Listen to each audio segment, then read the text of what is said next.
Donc, euh, comme je le disais, je suis Doussa Issa, je suis chargé de faciliter effectivement cette formation. Je vais dire quoi, je suis d'abord juriste de formation, également travailleur social à l'origine, et notamment conseiller en promotion du genre. Euh, Actuellement, je suis consultant sur les questions de violence basées sur le genre, exploitation, abus et harcèlement sexuel au niveau de la Banque mondiale Burkina, chargé d'appuyer les projets sur les questions de prise en charge des exploitations, abus et harcèlement sexuel. En tout cas, merci à toutes et à tous d'être là. En tout cas, c'est un plaisir pour nous de vous avoir en ligne et en tout cas de nous entretenir avec vous également sur cette problématique et qui est connue, voilà, parce que nous savons qu'aujourd'hui, beaucoup de nos pays sont dans des contextes d'urgence, des contextes de défis en lien avec les crises humanitaires et sécuritaires. Et donc, il y a nécessité qu'en tant qu'acteurs dans le domaine, nous puissions déjà nous renforcer davantage, en tout cas sur ces questions, parce que, comme on le sait, c'est véritablement la base. C'est la base parce que rien ne peut, en tout cas en tant qu'acteur humanitaire, il nous sera difficile d'aller sur le terrain, d'intervenir sans véritablement maîtriser ces principes-là. Alors, donc, pour cela, il est nécessaire déjà, dans un premier temps, qu'on puisse s'appesantir sur cela. Et mon collègue qui est en ligne pourra s'entretenir avec vous sur les normes sphères. J'aime appeler le manuel sphère la Bible de l'humanitaire. Voilà, c'est la Bible de l'humanitaire. Et je sais que mon confrère ne dira pas le contraire. Quand M. Koubéré va effectivement s'entretenir avec vous, il va véritablement revenir sur ça pour véritablement attester effectivement de l'importance de ce module-là. Alors donc, on va commencer par l'introduction sur l'humanitarisme pour que vous puissiez savoir effectivement, avoir des informations sur l'origine même de ce qu'on appelle l'humanitarisme et avant qu'on puisse aborder justement la question des principes humanitaires. Donc, une fois de plus, bienvenue. Oui.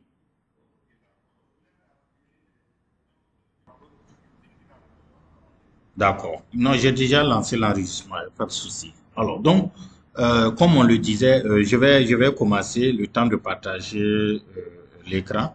Alors, il faut dire déjà que, comme on le sait, dans le terme humanitarisme, on a effectivement la terminologie humain. Donc, tout se résume justement à l'humanisme.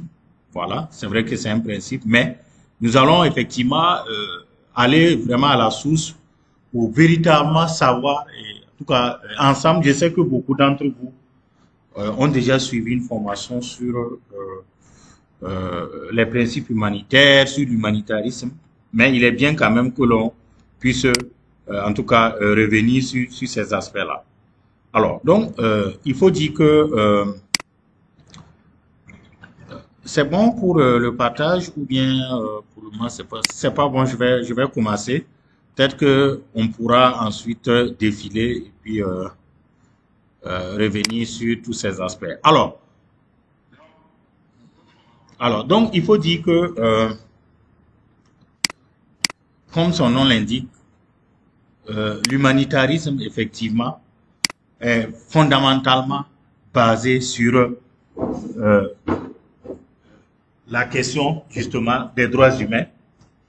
Comme on le sait, en tant qu'être humain, nous avons tous des droits et les situations de conflit ne doivent pas être des moments de non-droit. Cela veut dire simplement que ce n'est pas parce que nous sommes dans une situation de crise que nous devons cesser de respecter les droits humains ou que nous devrons effectivement, en tout cas, cesser de le faire. Alors, merci. Alors, on va demander à monsieur docteur de repartir en arrière, juste au niveau de l'intitulé. Voilà. Donc, les principes humanitaires, bon, malheureusement, on ne pourra pas ouvrir le micro. Sinon, habituellement, on donne la parole aux uns aux autres, mais on va aller directement cette fois-ci. Alors, Docteur, je ne sais pas, j'aurais voulu commencer par l'historique très rapidement et terminer par les principes humanitaires. Je vous ai envoyé les deux. Je ne sais pas si on peut commencer par l'humanitarisme ou bien on va directement avec les principes.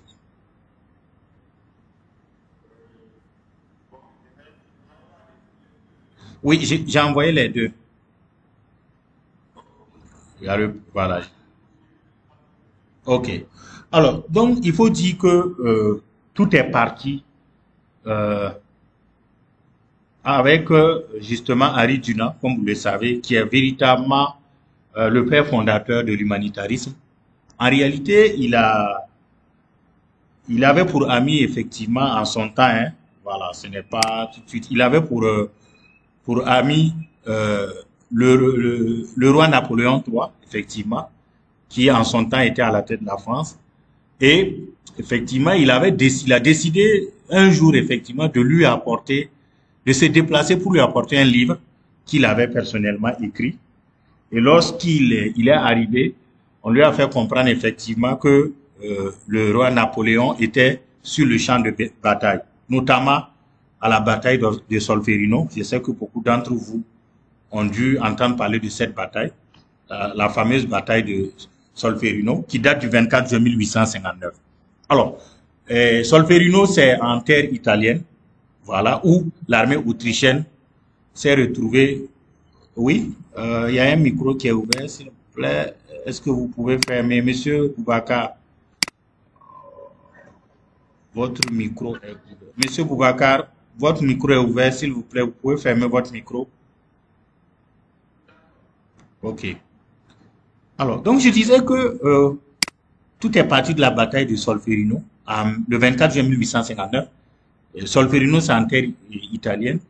Alors, donc, et Henri Dunant, en voulant remettre le livre à son ami Napoléon III, effectivement, quand il s'est rendu chez lui, on lui a fait comprendre effectivement que Napoléon III était sur le terrain. Parce que, effectivement, il avait tenu à être à la tête justement de, il a tenu à être à la tête de son armée. Voilà. En rappel, cette bataille de Solferino opposait d'une part l'armée autrichienne et d'autre part l'armée de Napoléon III. Voilà. Donc, et de Victor Emmanuel II de Sardaigne. Alors, donc, lorsque effectivement il a eu cette information, il a décidé de se rendre lui-même sur le terrain pour remettre le livre. Mais quand il est arrivé, effectivement, il s'est rendu compte que la bataille faisait rage et que il y avait beaucoup de victimes civiles surtout. Oui, ok, prochain slide. Allez-y, prochain slide. Alors, donc, voilà, donc, c'est bon, merci. Donc, comme je le disais, il s'agit de Henri Dunant. Vous pouvez revenir en arrière. Juste la page précédente. Alors, donc, la bataille de Solferino, effectivement, comme je le disais, qui date du 24 juin 1859, bataille au cours de laquelle, effectivement, Henri Dunant, qui s'était déplacé pour remettre le livre, va se rendre compte que il y a beaucoup de civils qui ont été impactés par les crises. Et au-delà des civils, même parmi les combattants, en tout cas, il y avait beaucoup de blessés. Malheureusement, il n'y avait pas d'assistance. Et donc, qu'est-ce qu'il va faire? Il va réunir des femmes, les femmes du village, et ensemble, ils vont effectivement commencer à secourir les blessés, qui s'y trouvaient.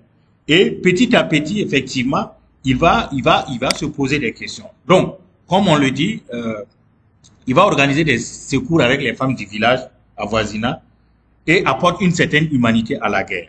Donc, vous voyez déjà que le terme humain commence à s'utiliser parce que pour lui, dans une situation de conflit, on doit d'abord considérer l'humain. L'humain, pourquoi? Parce que ce sont des soldats, certes, et c'est comme on a l'habitude de le dire, un soldat est un civil en tenue.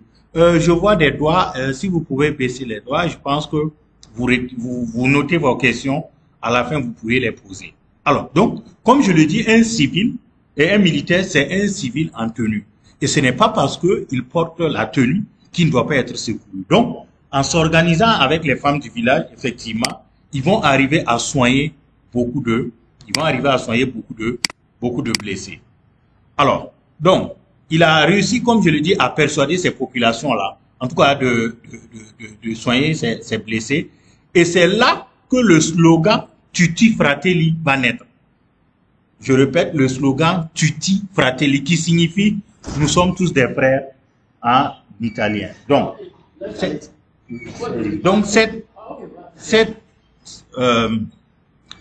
ce slogan-là signifie simplement que c'est vrai que la guerre oppose deux parties, mais au-delà de ça, nous sommes tous des frères.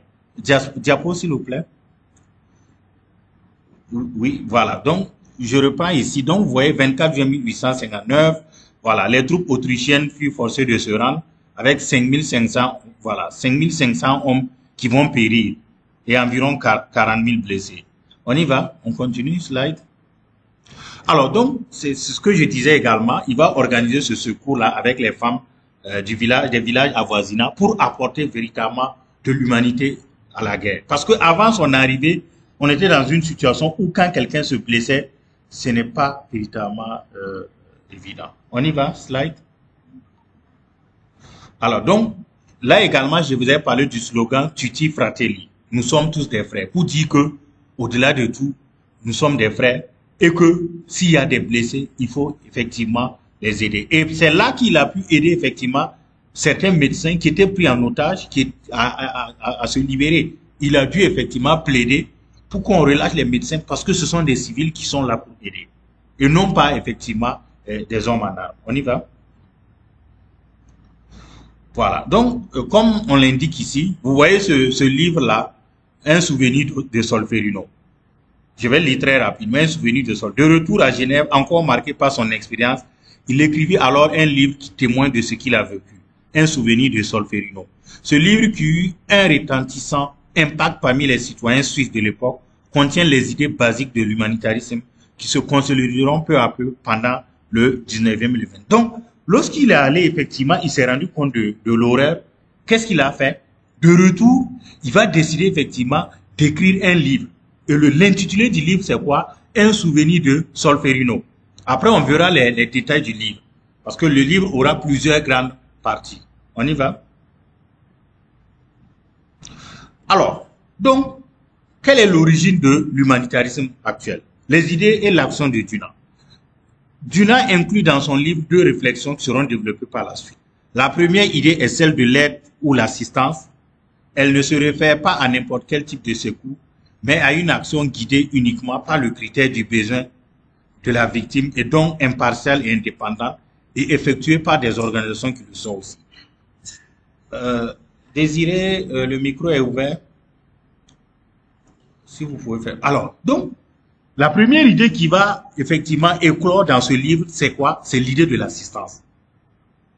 Voilà, donc c'est voir comment on peut aider en situation de conflit. Voilà. Mais il le dit, et il ne suffit pas d'aider. Cette aide-là doit être guidée par quoi?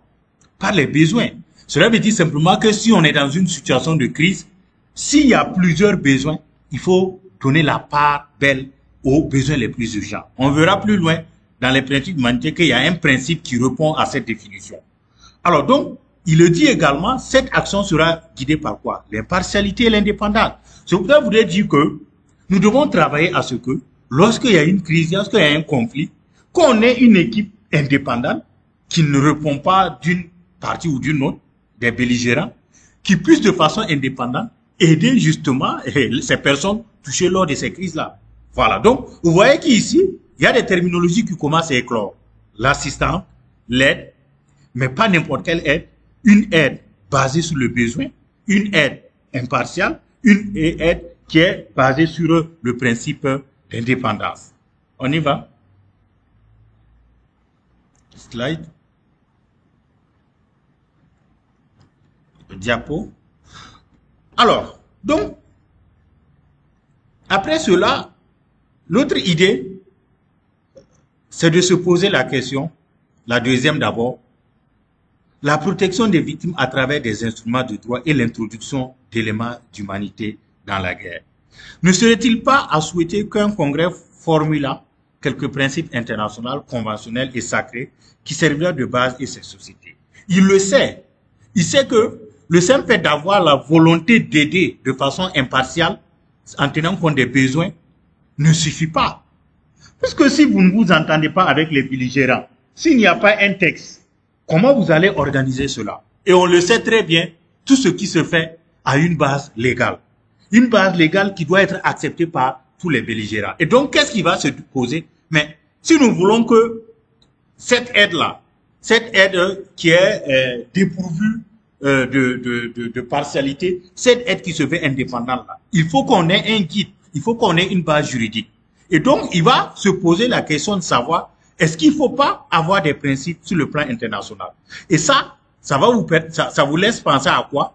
À la naissance du DIH, le droit international humanitaire. Voilà, c'est là que on est en train de venir à la création justement du droit international humanitaire, parce que lorsqu'on parle d'instruments juridiques de droit en situation de conflit, très facilement, ça nous fait référence à quoi? Au droit international humanitaire. Donc, vous voyez que la première idée, c'était d'abord aller sur la base des principes humanitaires, indépendance et tout ça. La deuxième idée, c'est bien vrai, il faut avoir des principes, une approche, mais il faut avoir une base légale. On verra ensuite. Diapo, s'il vous plaît. Alors, donc, le contexte général de l'action humanitaire. Qu'entend-on par assistance humanitaire du genre? Secours en vivre, non vivre ou en mesure de protection. Sauver des vies, renforcer les mécanismes de survie. Alors, donc, ici, c'est pour dire que lorsqu'on parle d'assistance humanitaire, il faut faire très attention. C'est non seulement l'assistance en vivre, mais en non vivre. Parce que lorsque il y a une situation humanitaire, et je rappelle que la situation humanitaire, ce n'est pas forcément la situation de conflit.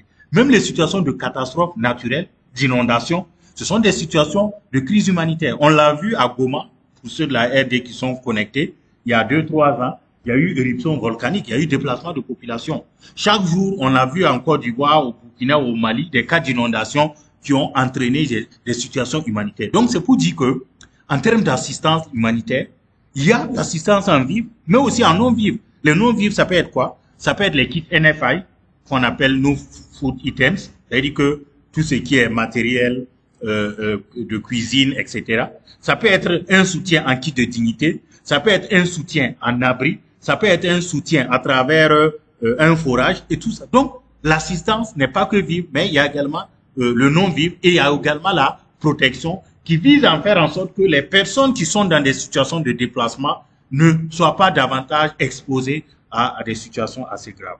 Alors, qui doit bénéficier de l'assistance humanitaire? C'est qui? Ce sont les personnes affectées par un conflit ou autre désastre naturel, on l'a dit ici. Voilà. Et même en situation de conflit, tout le monde n'est pas affecté de la même manière. C'est pour cela qu'on verra que, en contexte d'urgence, il y a ce qu'on appelle le principe du no harm. Ne pas nuire. Il y a le principe leave no one behind, c'est-à-dire le principe ne laisser personne de côté. Bon, le temps ne nous permet pas, mais lors de nos formations, ce sont des thématiques que l'on aborde, en tout cas en long et en large. Alors, en se référant, bien sûr, sur ces concepts-là, ça voudrait dire que, même dans les situations de déplacement, on l'a vu pour le cas du Burkina, moi j'étais dans une région où tous les déplacés ne sont pas forcément vulnérables. Je vous assure qu'il y a des déplacés qui sont moins vulnérables que des populations autres. Donc, il faut faire attention, même dans le traitement des personnes déplacées, des réfugiés, il faut tenir compte de l'inclusion, il faut tenir compte des besoins spécifiques de certaines couches, notamment les femmes, les enfants, les vieillards. Quand on prend les femmes, vous voulez faire une distribution, les femmes viennent avec leurs enfants. Ce sont ces mêmes femmes qui doivent aller préparer pour les hommes. Vous les mettez dans le même rang que les vieilles personnes, vous les mettez dans le même rang que les hommes, elles passent 3 heures sous le soleil avec l'enfant qui va tomber malade. Vous voyez qu'il y a un problème. Donc, ce qu'il faille faire, c'est de séparer les rangs de sorte que les femmes soient dans un rang, ça va être plus court et pourront plus bénéficier et repartir à la maison. Et là, qu'est-ce que vous garantissez?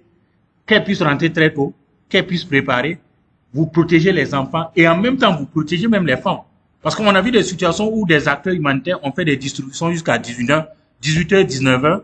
Des femmes sont restées et malheureusement, elles ont été agressées quand elles rentraient. Donc, il faut tenir compte de ces besoins spécifiques-là. Alors, à qui revient la responsabilité? Et bien sûr, aux autorités nationales. Et c'est pour ça qu'on dit que l'État ne doit pas faillir. Il est de la responsabilité première de l'État d'assister les personnes en situation de développement, des personnes en situation, ou même pour des réfugiés. Voilà. Et maintenant, les organisations internationales, les ONG viendront en deuxième position pour pouvoir accompagner effectivement ces personnes-là. Diapo. Alors, bon, je pense que ça, on l'avait déjà abordé, hein, c'est les initiatives. Allez-y. Ok, c'est bon. Bon, je pense que cette partie, c'est bon. Ce qui suit, ce sont les principes humanitaires. Donc, on va aller directement aux principes humanitaires. Mais il était bien. Non, non, c'est pas dans le même module. Il faut ouvrir l'autre module.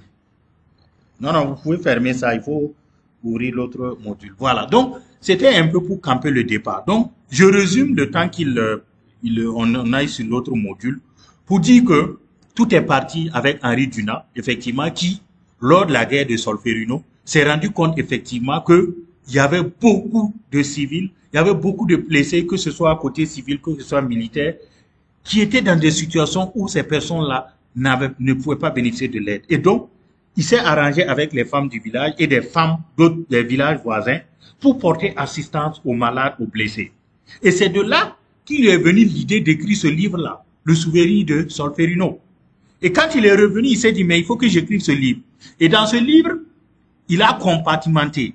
La première partie, il s'est posé la question de savoir, est-ce qu'il ne faut pas humaniser la guerre? Humaniser la guerre, ça veut dire quoi? Faire en sorte que, bien que ce soit les armes qui crépitent là, il faut quand même qu'on puisse, en tout cas, ajouter une touche d'humanisme pour aider les uns et les autres. Ensuite, il va se dire, mais cela va se faire comment? Ça ne doit pas se faire n'importe comment.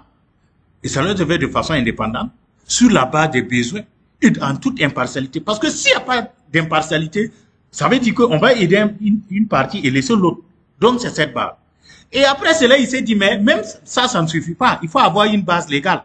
Il faut avoir des principes. Et donc, on va aller vers la création, quoi, d'un droit international humanitaire reconnu par tous les belligérants, de sorte que lorsqu'il y a un conflit, au moins, que ces personnes-là, que ceux qui viennent intervenir là, soient également protégés parce qu'ils ont une base légale sur laquelle ils s'appuient pour pouvoir véritablement, en tout cas, intervenir et aider les blessés. Donc, voici un peu l'origine de l'humanitarisme. Maintenant, on rentre dans le vif du sujet. Vous allez comprendre à travers les principes humanitaires que, effectivement, Henri Dunant, dès le début, avait déjà jeté les bases. Alors, on parle des principes humanitaires. Comme je l'ai dit, on ne peut pas donner la parole aux uns aux autres pour qu'ils puissent nous le dire. Mais en réalité, on retient généralement 4 principes humanitaires. Souvent, les gens me posent la question, on voit souvent 8 principes. Attention. Il ne faut pas souvent faire la confusion entre, justement, les principes. Parce que il y a les normes CHS qui ont souvent, au-delà des 4 principes, surtout avec souvent 8 principes, il y a certaines organisations comme le CICR qui vont au-delà des 4 principes humanitaires pour ajouter 3 autres principes. Mais la base des principes humanitaires, il y en a 4. Ça, c'est véritablement la base. Après, vous allez voir que d'autres principes vont véritablement s'ajouter. Donc, le premier principe, c'est le principe véritablement, allez-y, d'humanité. Sur le schéma, vous voyez qu'il y a 2 personnes qui transportent un blessé pour aller le soigner. Pourquoi on le transporte? Parce que c'est un être humain. L'humanité implique quoi? Cela veut dire que ce n'est pas parce que nous sommes dans une situation de conflit que l'on ne peut pas aider les personnes qui sont déplacées, que l'on ne peut pas aider les personnes qui sont dans une situation de fuite. Donc l'humanité va consister à dire quoi?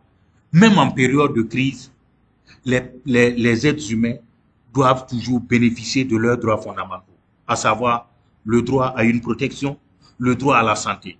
Donc ça voudrait dire que, premièrement, nous devrons, en situation d'urgence, en tant qu'acteurs humanitaires, aider les populations. Et cela veut dire quoi? En tant qu'acteur humanitaire, s'il y a une crise, on voit souvent qu'il y a un flux d'ONG qui arrive sur place. Et quand ils arrivent, c'est quoi? Leur objectif, c'est d'aider les populations en leur apportant des vivres, en leur apportant de quoi s'abriter. En fait, tout ça, c'est dans l'optique de garantir leurs droits fondamentaux. L'autre volet de l'humanité, c'est de dire quoi? Que nous devons sauver des vies où qu'elles soient. Nous devons faire en sorte que, même quand il y a une crise, en tant qu'acteurs humanitaires, nous devons nous mobiliser à accompagner les États pour pouvoir aider ces populations-là. C'est vrai, vous allez me dire, il y a des situations dans lesquelles on a des zones qui sont sous blocus où l'accès pose un problème.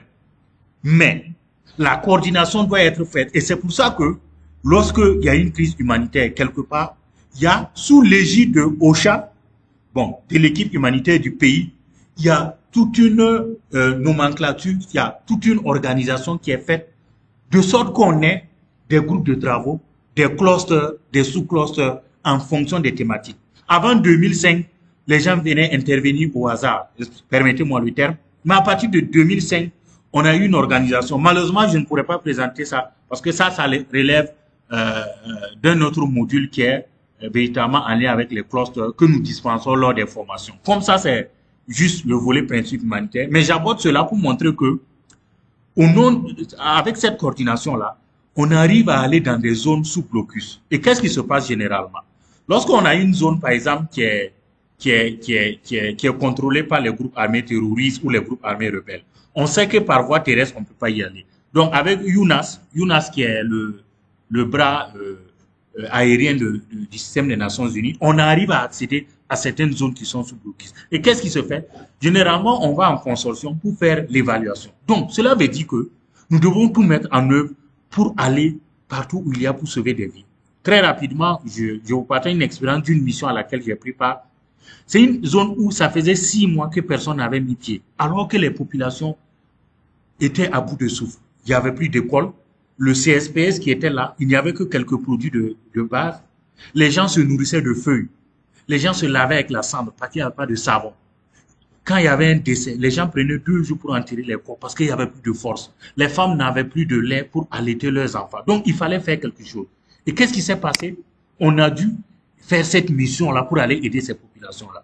Et ça a été un succès parce qu'on a fait un premier vol de reconnaissance, un deuxième vol d'évaluation et un troisième vol pour aider ces populations. Mais c'est au nom de quel intérêt? C'est au nom de l'humanité, au nom de ce principe d'humanité-là qui veut qu'on puisse aider ces femmes, ces enfants, ces hommes. On y va. Slide, diapo. Alors, comme on l'a dit ici, l'humanité, il faut alléger les souffrances humaines où qu'elles soient. L'objectif de l'action humanitaire est de protéger la vie et la santé et de garantir le respect des êtres humains. Comme je le disais, alléger les souffrances, protéger la vie, la santé, et tout ça, ça va dans quoi? C'est dans le respect des droits humains. Que ce soit la Déclaration universelle des droits de l'homme du 10 décembre 1948, que ce soit la plupart des instruments juridiques, en tout cas au plan africain, vous verrez que quand vous prenez le premier article, il est toujours dit « Tous les hommes naissent libres et égaux en droit et en dignité ». Ça veut dire que même les déplacés, même les réfugiés ont droit à ce que leurs droits soient respectés, même en période de crise. On y va avec le deuxième principe. La neutralité. Sur cette image, vous voyez 2 personnes, visiblement des agents de santé, en tout cas de la Croix-Rouge, qui transportent 2 belligérants. Et si vous vous rendez compte, ces belligérants-là sont en train de se battre, mais les 2 ferment les yeux. Eux, leur objectif, c'est quoi? C'est d'aller les soigner. Ils ne se mêlent pas à la bagarre. C'est ça la définition. Attention, les gens font la confusion entre la neutralité et l'impartialité. Ce n'est pas pareil. La neutralité signifie quoi? Simple. Je vais aller dans un français assez simple avec des exemples. La neutralité signifie premièrement qu'en temps de crise, lorsque vous êtes un acteur humanitaire, quand on vous affecte dans une zone, vous devez éviter de vous lancer dans des débats de nature politique, de nature religieuse, raciale. Pourquoi? Si vous êtes assis dans un groupe, vous rentrez dans le débat. Ça veut dire quoi? Vous allez finir par prendre parti. Alors que votre rôle, ce n'est pas de prendre parti, mais c'est véritablement d'aider les populations.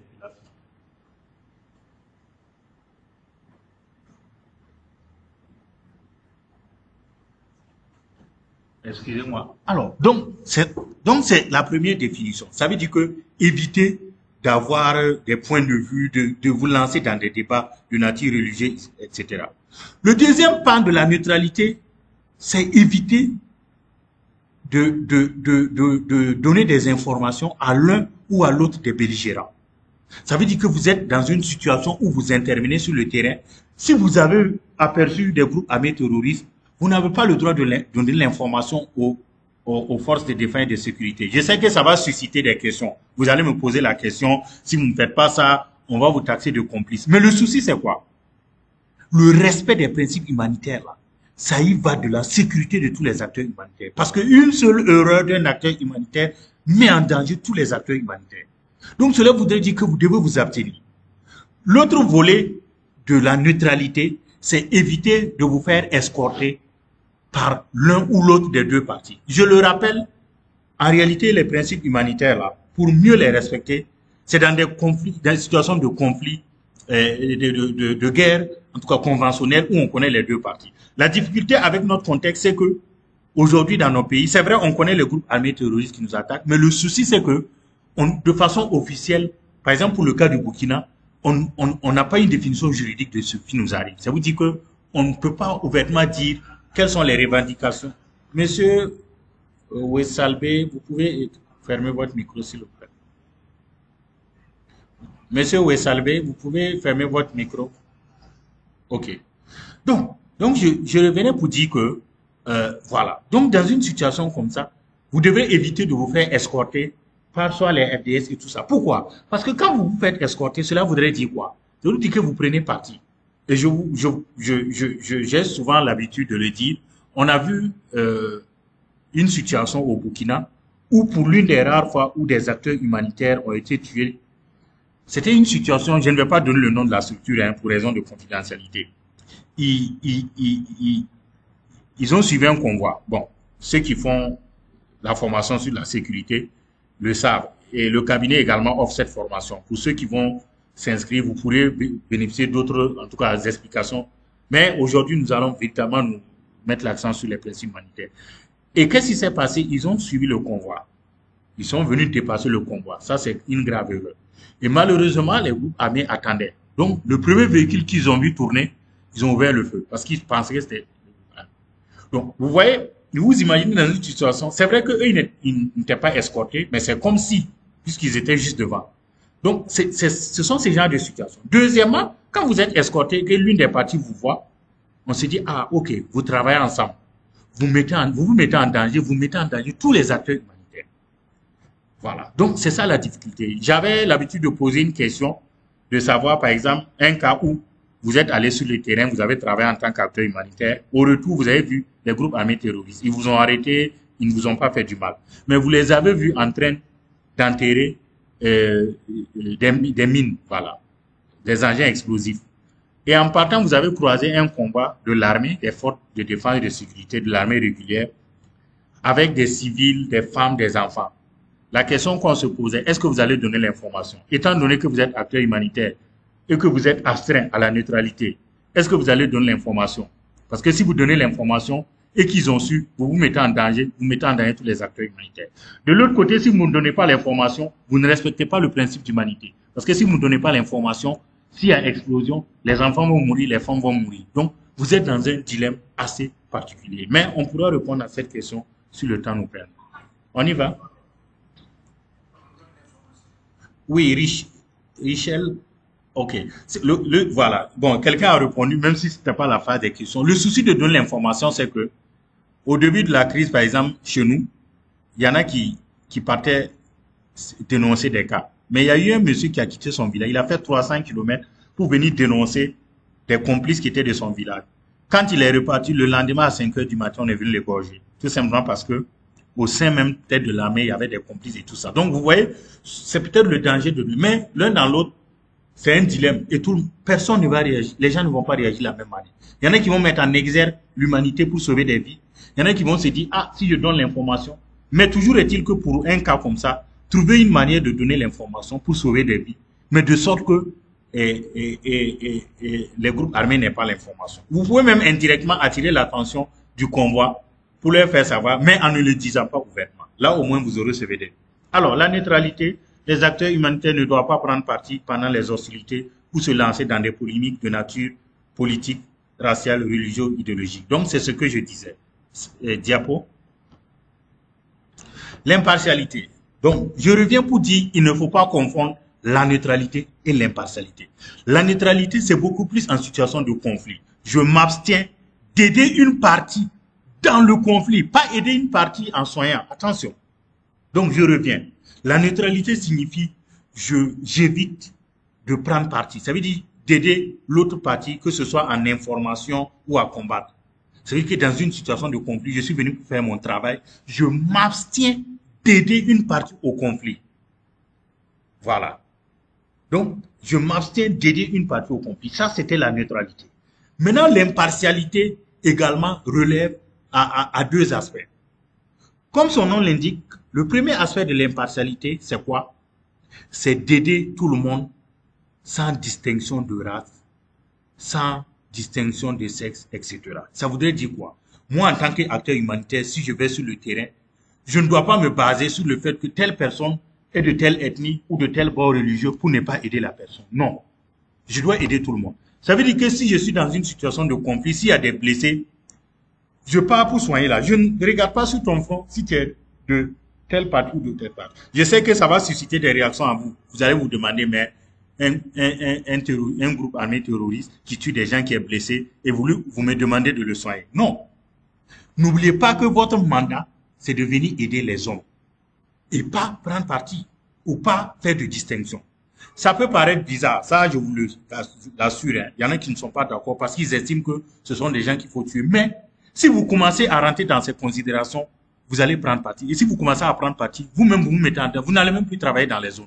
Et si vous n'arrivez plus à travailler dans la zone, vous allez priver de beaucoup de personnes d'aide. C'est pour ça qu'on dit qu'il faut aider tout le monde, s'il y a des blessés. Il y a eu des situations où l'impartialité a sauvé des travailleurs. Nous, on a eu des collègues qui faisaient de la distribution de vivres. Les gens étaient alignés. Et pendant qu'ils faisaient la distribution, il y a des personnes suspectes qui étaient arrêtées derrière. En réalité, ces personnes-là appartenaient à des groupes armés rebelles ou des groupes armés terroristes. Mais ces personnes-là voulaient voir comment ils font la distribution.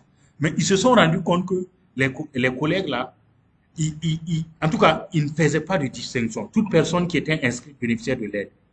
Et ils ont même envoyé un message, quelqu'un qui est venu dire aux collègues que, en tout cas, ils ont été félicités parce que, selon les rumeurs, ils faisaient de la discrimination, mais eux-mêmes, ils se sont rendus compte qu'ils ne le font pas. Vous voyez que ça, par exemple, Monsieur Brice, vous pouvez fermer votre micro, s'il vous plaît.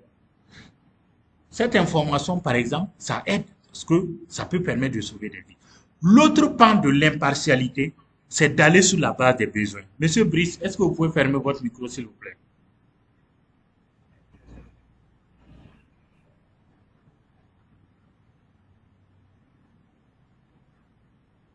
Donc, Monsieur Brice, s'il vous plaît, on veut continuer. Si vous pouvez fermer votre micro. Il y a des interférences, en fait. Monsieur Koulibaly également, vous pouvez fermer votre micro. Monsieur Koulibaly, Adama Koulibaly, vous pouvez fermer votre micro, s'il vous plaît.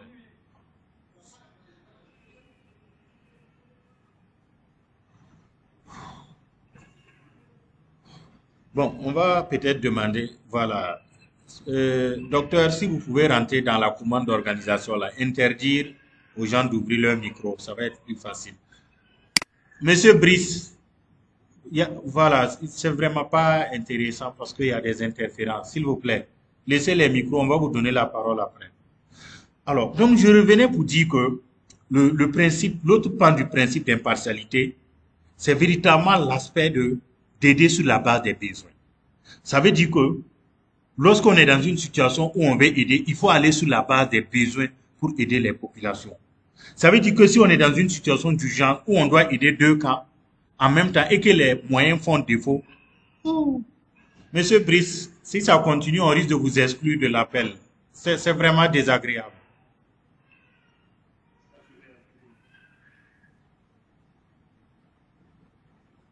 OK. Alors, donc, le deuxième pan de l'impartialité, comme je l'ai dit, c'est aller sur la base des besoins. Ça veut dire que dans une situation de crise, il faut faire la part, en tout cas, il faut donner la priorité aux besoins les plus urgents. Je prends un exemple concret. Vous arrivez dans un village X où ils ont subi une attaque. Ah, c'est pas simple, hein. Monsieur Brice. Vraiment, je suis désolé, mais on risque de vous exclure, hein, parce que oui, vous fermez votre micro, vous ouvrez.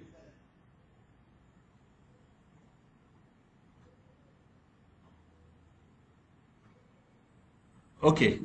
Alors, donc, je disais que dans une situation de... Voilà, hein, je prends un exemple où vous avez eu vent d'une attaque de deux villages. Euh, le premier village, ils sont juste venus, ils ont tiré en l'air, peut-être qu'ils ont enlevé deux, trois personnes, ils sont partis. Mais il n'y a pas eu de dégâts. Le deuxième village, par contre, ils sont venus, ils ont brûlé les greniers, ils ont brûlé les concessions.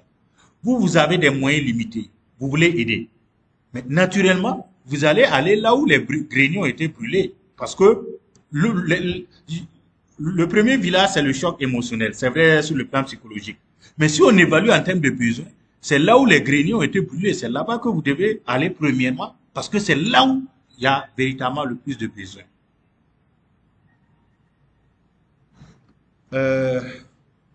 Ok. Voilà. Je pense qu'il faut exclure. Voilà. On n'a vraiment pas le choix, quoi. Ok.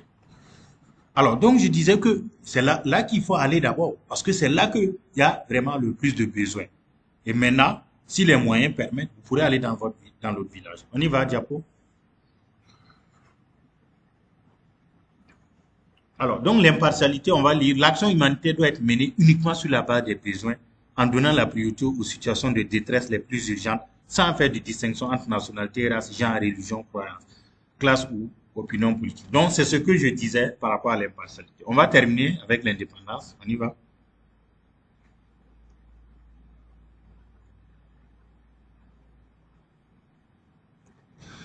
Alors, ce principe, c'est le principe, je peux dire, excusez-moi, du registre de langue, le plus mal maîtrisé par les acteurs humanitaires. Et c'est le principe qui a été le plus mal compris par certains acteurs humanitaires. Je ne dirais pas tous les acteurs humanitaires. L'indépendance de l'acteur humanitaire ne signifie pas qu'il peut faire tout ce qu'il veut dans un État donné. L'indépendance ne signifie pas que je peux venir dans un État avec des activités, je n'ai pas besoin de donner l'information aux autorités pour travailler. C'est pas ce que ça signifie. Je le dis parce qu'il y a un débat qui se mène où des acteurs humanitaires estiment qu'ils ont le droit de travailler sans être guidés et tout ça. Ce n'est pas ça l'indépendance. L'indépendance, c'est véritablement sur le volet opérationnel. Cela signifie simplement que, en tant qu'acteur humanitaire, lorsque je veux intervenir dans une zone, je prends au moins le temps d'informer les autorités administratives, les autorités, la direction en charge, la direction technique, en fonction du domaine dans lequel j'interviens. Maintenant, l'indépendance, c'est quand, par exemple, une autorité coutumière, religieuse ou politique, veut me donner des injonctions par rapport à ma stratégie d'intervention, par rapport à mes interventions. C'est en ce moment que je dis non, j'ai cette indépendance opérationnelle. Parce que j'ai un mandat, j'ai présenté mon cahier de charge, j'ai eu l'autorisation. Je prends un exemple. Vous venez dans une zone. Vous organisez un atelier pour présenter le projet. Vous avez invité les autorités. Vous finissez la présentation, à la pause, il y a une autorité qui vous approche. Un maire ou bien un président de délégation spéciale. Il vous dit, ah, mon frère, j'ai vu que parmi les villages cités, mon village n'y figure pas. Est-ce que, en tout cas, moi, je te demande de reconsidérer la liste et d'inclure mon village. Si tu refuses d'inclure mon village, moi, je serai obligé, je ne vais pas vous autoriser à travailler dans la zone. En ce moment, en tant qu'acteur humanitaire, vous avez le droit de dire non, je ne peux pas véritablement, en tout cas, je ne peux pas répondre favorablement à votre requête. Mais attention, si vous avez une flexibilité et s'il y a des motifs valables qui permettent de prendre en considération cette commune, là aussi, c'est vous qui décidez, hein, vous n'êtes pas obligé, vous n'êtes pas astreint à recevoir d'ordre. En ce moment, si vous lui dites, tout est déjà calé, on a un budget, on a une cible, on a des zones d'intervention, ça va être difficile. Là, vous êtes dans l'indépendance opérationnelle. Mais vous venez dans une zone, vous ne vous présentez pas aux autorités, vous commencez à travailler. Vous voulez aller aider des populations. Par exemple, au Burkina, on a été assez clair avec les ONG. Lorsqu'une ONG veut intervenir, la liste des PDI doit être retirée auprès de la direction provinciale en charge de l'action humanitaire. C'est avec cette liste. Les ONG ne sont pas autorisées à faire le ciblage et le dénombrement. Vous venez, vous refusez d'aller prendre la liste, vous levez vous-même, vous partez faire le dénombrement, le ciblage, et vous dites que vous êtes indépendant. Non, ça, ce n'est pas de l'indépendance. L'indépendance, c'est véritablement sur le plan opérationnel. Voilà. Donc, en clair, il faut qu'on cesse de faire l'amalgame. Rappelez-vous ce qu'on a dit au début. Il est de la responsabilité première de l'État d'assister les populations. Et c'est quand l'État est dans une situation de difficulté qu'il fait appel aux acteurs, aux autres acteurs humanitaires, aux ONG. Et attention, les ONG nationales et internationales sont là pour accompagner l'État et non se substituer à l'État. Il faut que cela soit aussi clair pour qu'on sache que l'indépendance, c'est sur le plan opérationnel. Donc, on va lire. Alors, euh, oui, diapo. Diapo.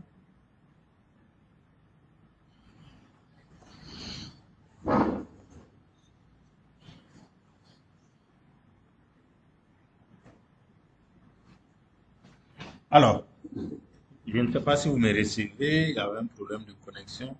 Est-ce que c'est bon? Diapo, est-ce qu'on peut dérouler? Parce que chez moi, c'est pas encore déroulé.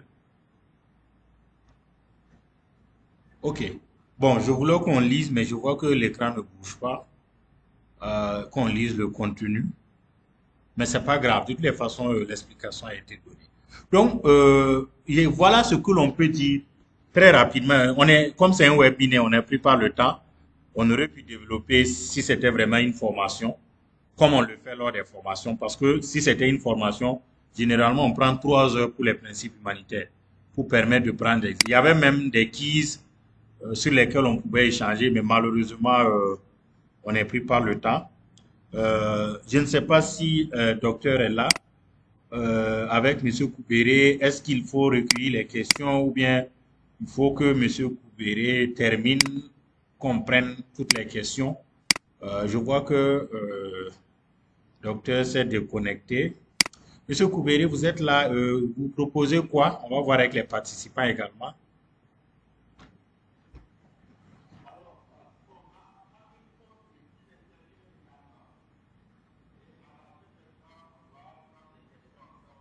Super. OK. Donc, on prend combien de minutes?